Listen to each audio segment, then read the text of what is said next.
This is what if Kazuma from Konosuba was a Earthbender? Let's get into it.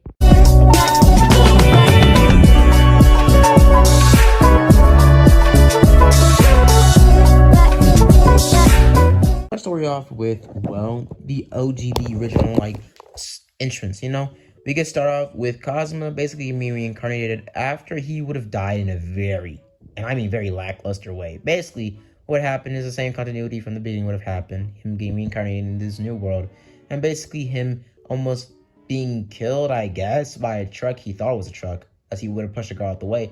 But it would have actually been a steamroller, not a steamroller, but I think it was just a mowing machine, a rideable mowing machine. So it's been simple. He died of shock and started peeing on himself. Basically, he just would have died on the side of the road by shock. Like, nothing even hit him. He just died because he thought he was going to die. The car just gave out. So it's simple. He died in the most pathetic way possible, as he would have been super heartbroken. But basically, what would happen is the same thing would happen. Him getting kind of paid off at Aqua, and basically would have still asked her to be his offering and whatever, and would have brought her to this new world. As what would happen is they would have teleported into the capital, or into this, not capital, but into this small town.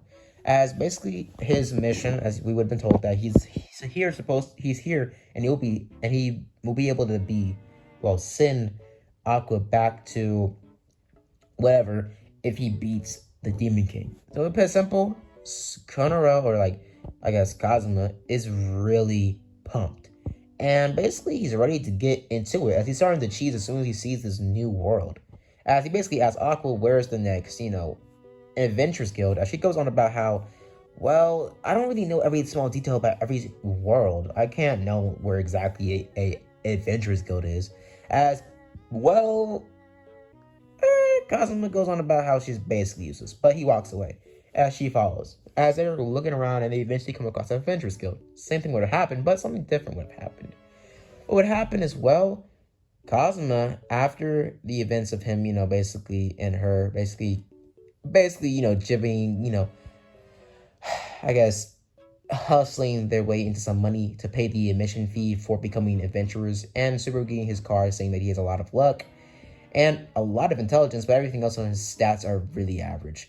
As basically, well, he's kind of heartbroken with his dreams and his ambitions of becoming a top-tier adventurer. But Aqua gets extremely good, scores and stats, and basically gets told that she can be anything she wants, as it basically picks a water priest or something along those lines, as everybody in the Adventurers Guild basically, glazes hard on her and slob. You slobbing on her cob. God dang, bro, relax. You're literally gawking over this girl. You're literally choking on it, bro. Get it out your mouth. God dang. But what would happen after that was they would have gone straight into work. Basically getting labor in, trying to make as much money as they can. Basically working in the fields.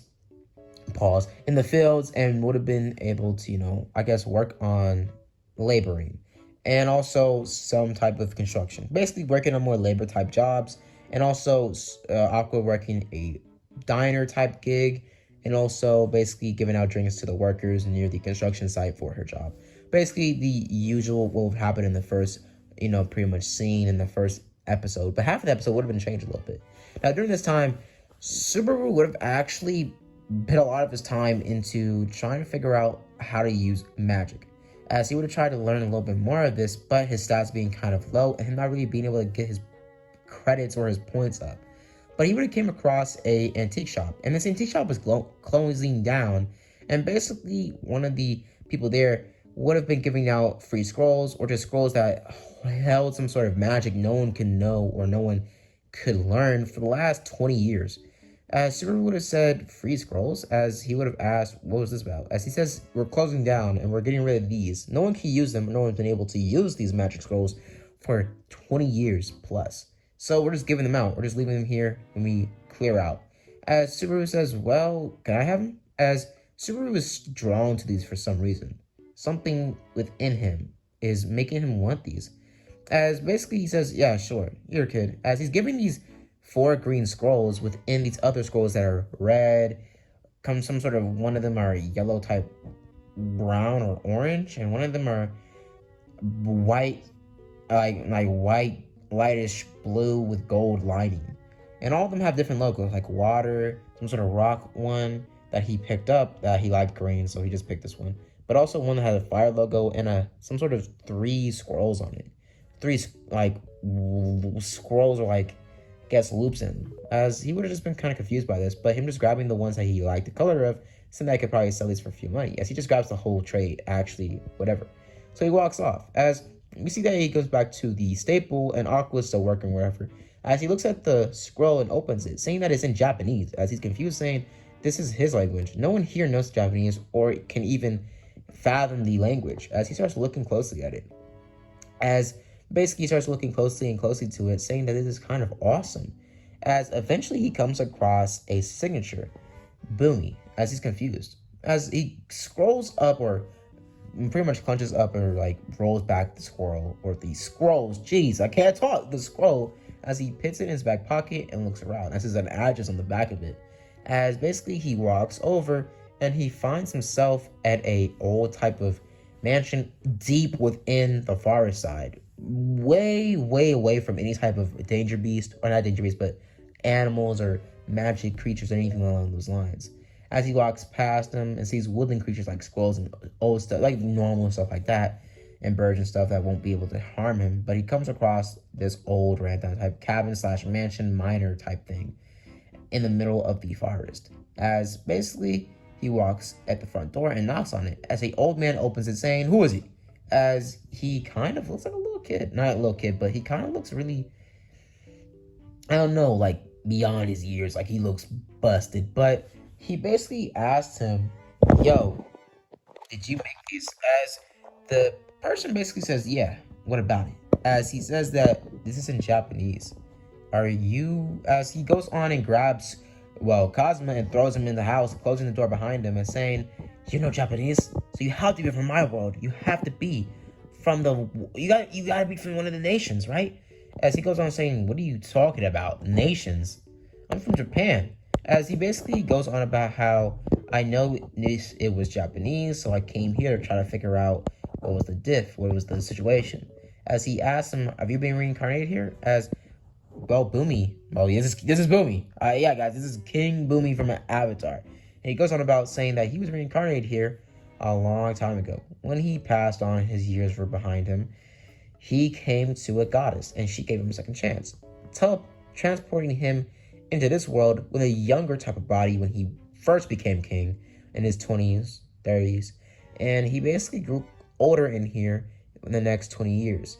As he looks a little older, but not as old as OG King Boomy, or like original King Boomy's look we saw.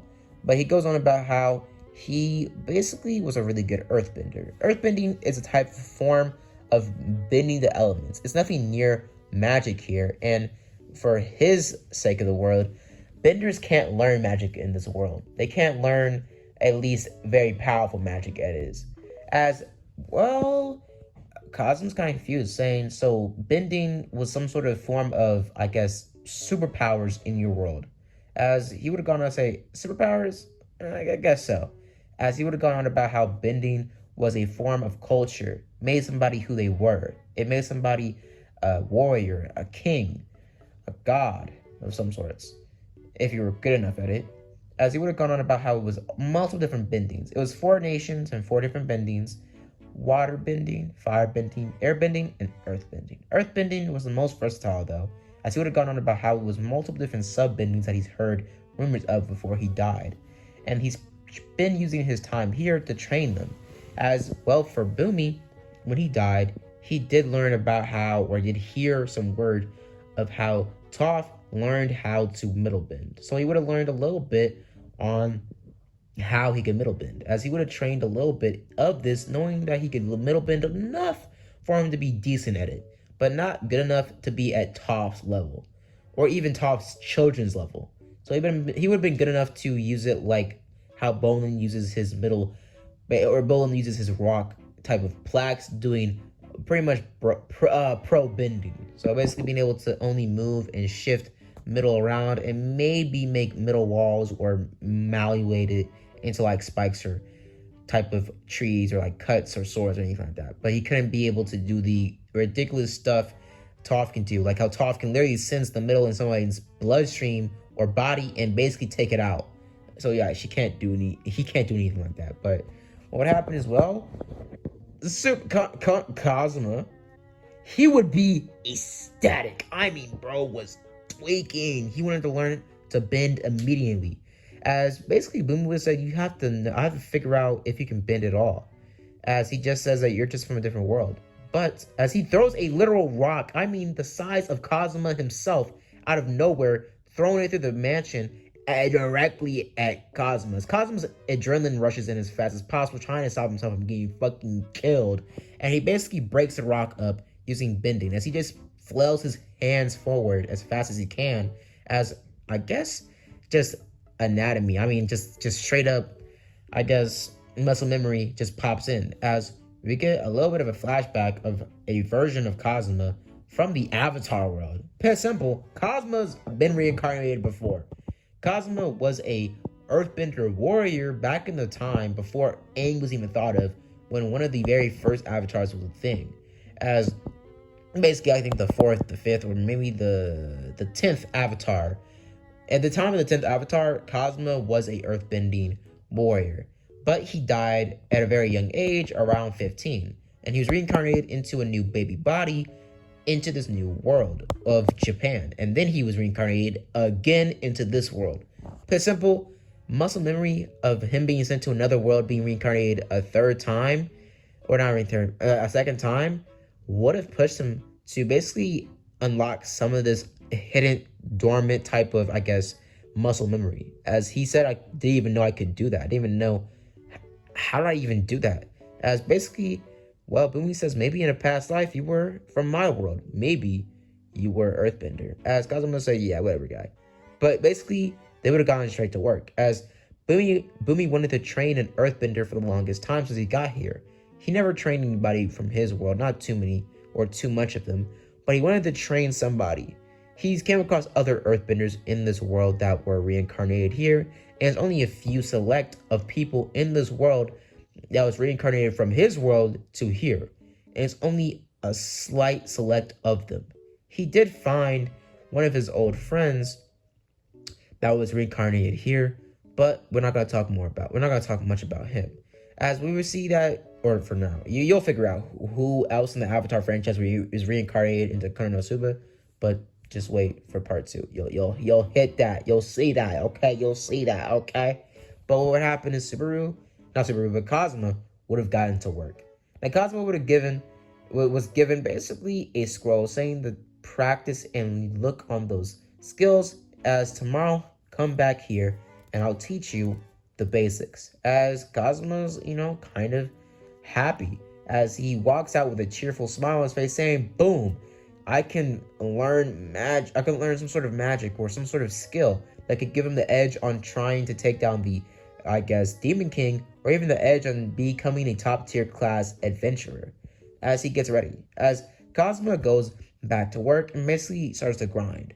Eventually, Kazuma going back to, Bumi's house the next day and gets hit by a rock slide out of nowhere, as Bumi just trying to get him on his feet, saying that his training is a lot more brutal. He's going to basically beat Kazuma into learning. I mean, beat him. As Kazuma, in the next, we get a time skip, the next few couple of weeks and about a month goes by, and Kazuma is being conditioned and trained on earthbending. Basically doing push-ups, running and sprinting, basically keeping his body in shape for him to do these athletic type of moves and type of stances to earthbend. As he learns, basically, basic hand-to-hand fighting and know how to throw an actual decent punch, and he learns more about basically physical anatomy and everything like that. So basically, Bumi just starts to train him like he is, because Bumi's like freaking jacked, bro. At his old age in the original continuity of Avatar, he was jacked. So what happened is, basically Kazuma gets ready as he starts to train a lot more within earthbending in general after he gets a little bit more physically, innate. As basically he's not ripped or anything, but Kazuma does have a little bit enough muscle for him to actually punch and kick and do decent amounts of damage in hand-to-hand combat, but not enough for him to go against a top-tier class swordsman like freaking Zuko or somebody. But he's skilled enough to win in like a street fight against somebody that isn't like experienced enough. So yeah, so basically Cosmo starts to train on earthbending as he learns how to move rocks and basically bend them and make rock slides and smooth the air or smoothing the floor underneath him, being able to shake the ground, and also being able to shoot rock type of pillars, and also him learning how to bend crystals and other things like that. As he's learned how to do all these things like bend coal and cut trees in two with basically sharpening rocks and using them as projectiles and sword type of techniques, and basically being able to use them pretty well. As Umi's kind of impressed by how fast, well, Kazuma's learning. As Kazuma uses a lot of his 21st century Japanese type of thinking and RPG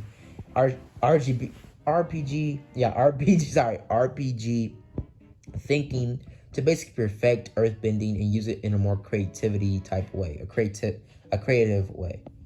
As he starts to use it to make rock walls and rock projectiles, and also making rock pillars out of the thin air, because I do know that a lot of earthbenders do that as a technique to basically make rock type of projectiles and spikes from the ground to basically push people off the ground or to stab people, because about the whole, earth spike thing. But he is able to make earth projectiles by pushing pillars out of the ground against people to basically push them off their balance or to push them back forward, or just straight up knock them out if he precisely, pretty much makes it in the right way.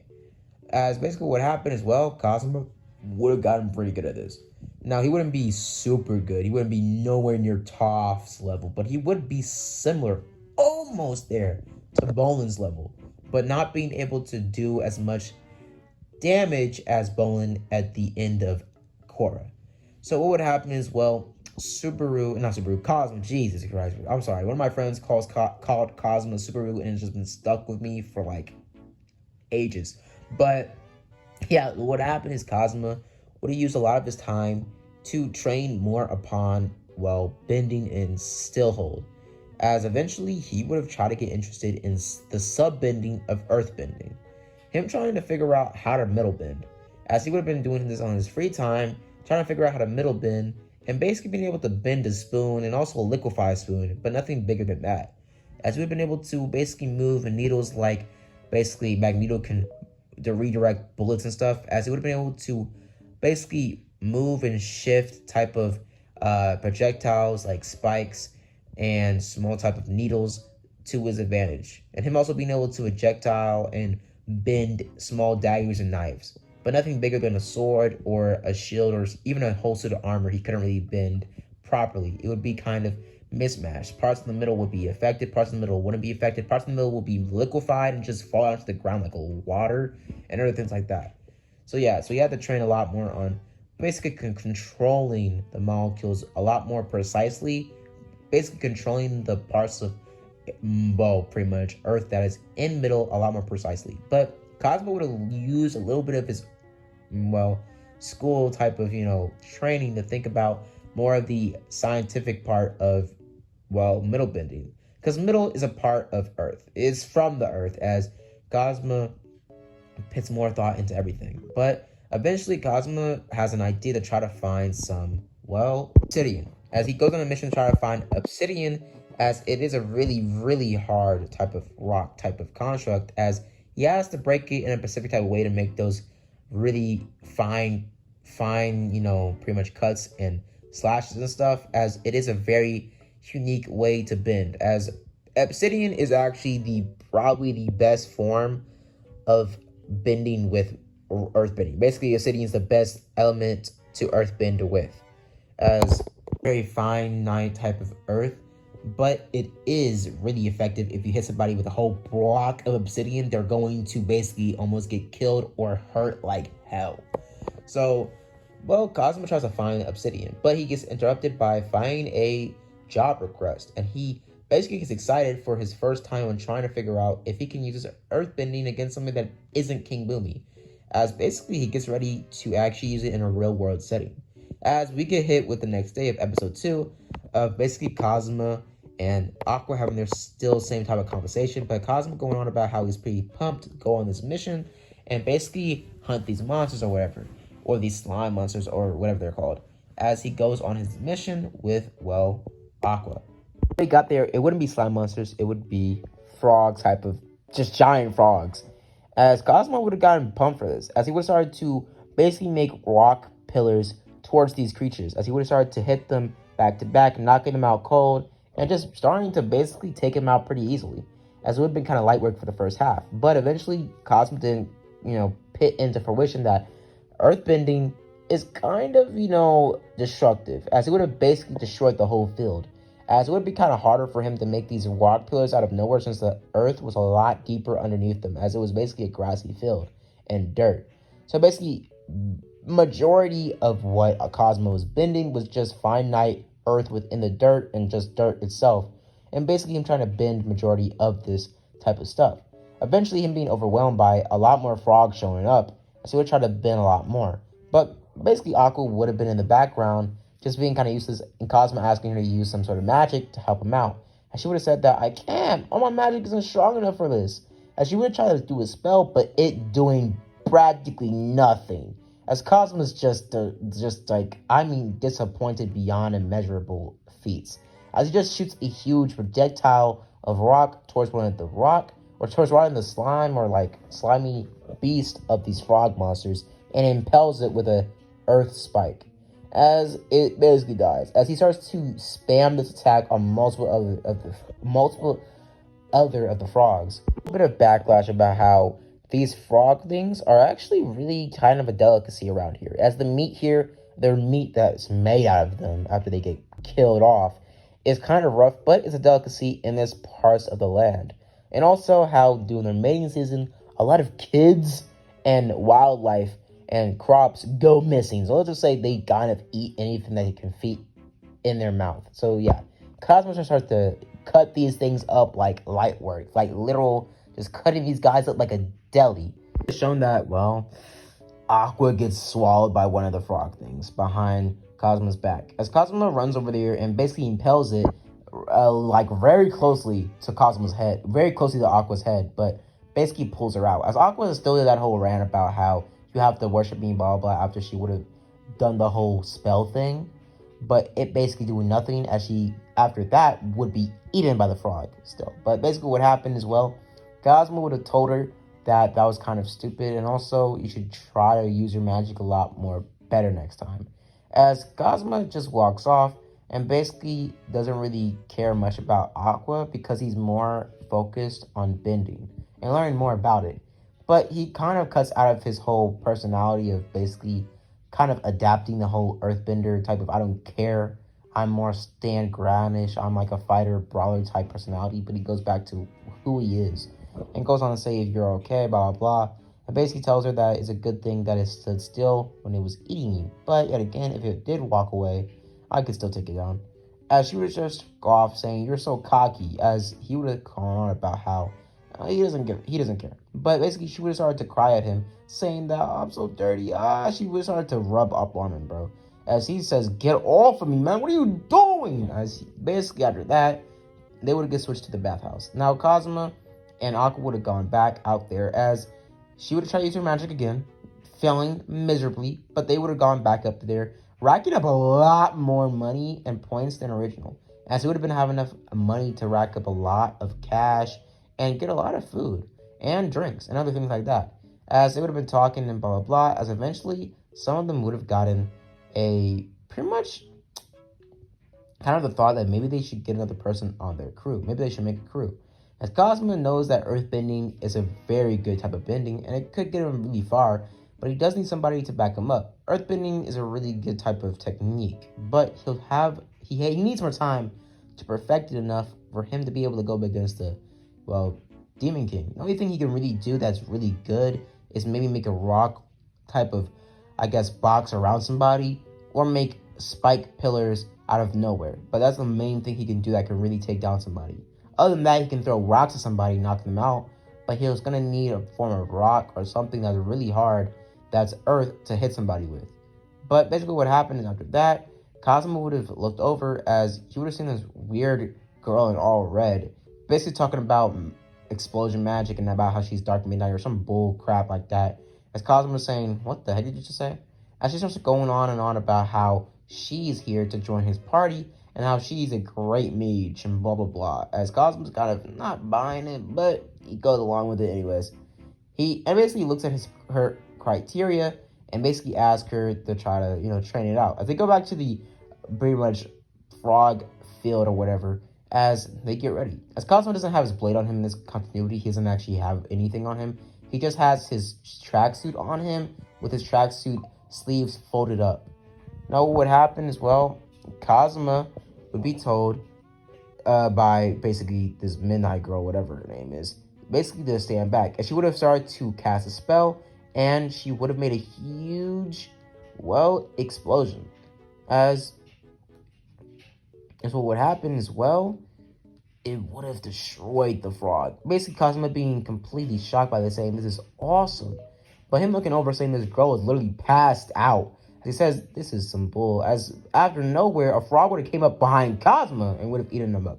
But Kazuma trying to bend the middle or the earth around him, but him trying to connect to the earth, literally inside of a living creature, is kind of hard since he's surrounded by a lot more saliva and liquids and organs. So basically he's trying to fight back as he tries to think about maybe he should have kept a sword on him for things like this, or some sort of middle in his, or just any type of I guess rock or anything he can bend in his body or like on him, but he literally had nothing. So Kazuma starts to punch the creature's mouth, but he's not getting really far by anything. As out of nowhere, Aqua tries to come in clutch and basically tries to take down the frog thing. As Kazuma is basically almost completely like straight up completely, and I mean completely submerged in his like saliva, as he tries to use his hardest to bend, as he's not that far from the earth, as the frog jumps away and he lands kind of crooked on top of some sort of rock slide, as Kazuma finds that second of bending time and basically makes a huge spikes around him, impaling the frog at multiple different angles, killing it instantly, but making a very crooked area where Kazuma was only almost impaled with his own stuff.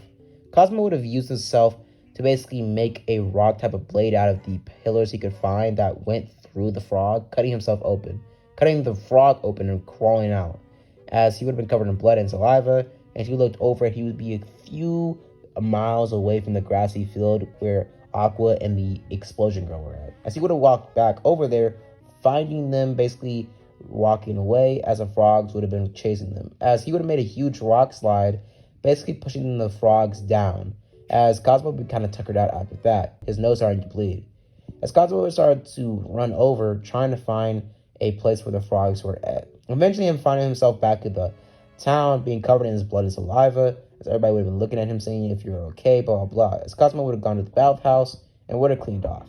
After that event, after that whole ordeal, after that, we would be shown that, Kazuma kind of learns more about the girl's magic and how the girl literally can only use her magic once a day. And I mean only once a day. And that's literally the only magic she's ever tried to learn, or ever put herself to learning. So basically simple, she knows no other magic. She's practically useless.